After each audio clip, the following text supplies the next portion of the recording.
దేవునికి మహిమ కలుగునుగాక.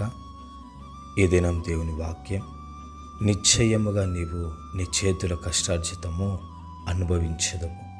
గమనించినట్లయితే గనక అనేక మంది కష్టపడుతుంటారు, కానీ వారి యొక్క సంపాదన అన్యుల పాలైపోతూ ఉంటుంది.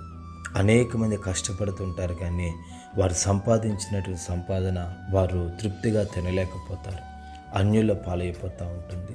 లేదంటే వ్యసనాలకు దుర్వ్యాపారాలకు ఉపయోగించి తద్వారా యొక్క ధనమంతయు ఖర్చు అయిపోగా మరలా వారికి ధనం కావాలనేసి అప్పు చేసి రకరకాలుగా ఇబ్బందులు పడే వాళ్ళను మనం చూస్తుంటాం.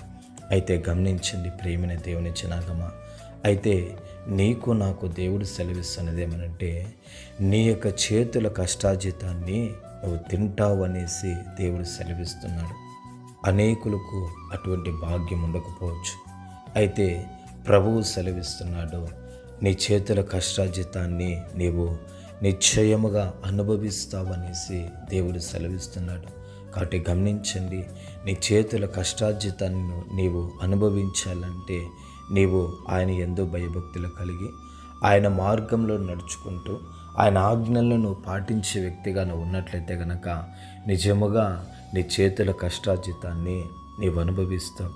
అలా కాకుండా ఆయన మార్గంలో నడుచుకోనకుండా ఆయన మా ఆజ్ఞలు చొప్పున నువ్వు పాటించకుండా ఉన్నట్లయితే గనక నీ చేతుల కష్టార్జితాన్ని ఎవరో తింటారో, కష్టపడేది నువ్వు, ఆ యొక్క కష్టాన్ని అనుభవించేది, ఆ జీతాన్ని అనుభవించేది వేరొకరు ఉంటారు.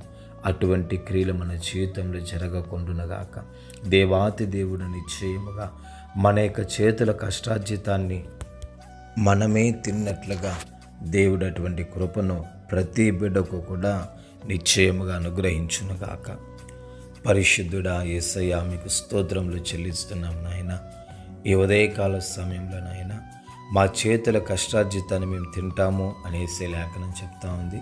ఆ మాట ప్రకారంగా ప్రభా స్తోత్రం, మా చేతుల కష్టాన్ని మేము తండ్రి తినడానికి మీరు దయతో సహాయం చేయండి, కృప చూపించి ఆశీర్వదించవలసిందిగా యేసు నామంలో వేడుకొంచున్నాము పవిత్ర తండ్రి.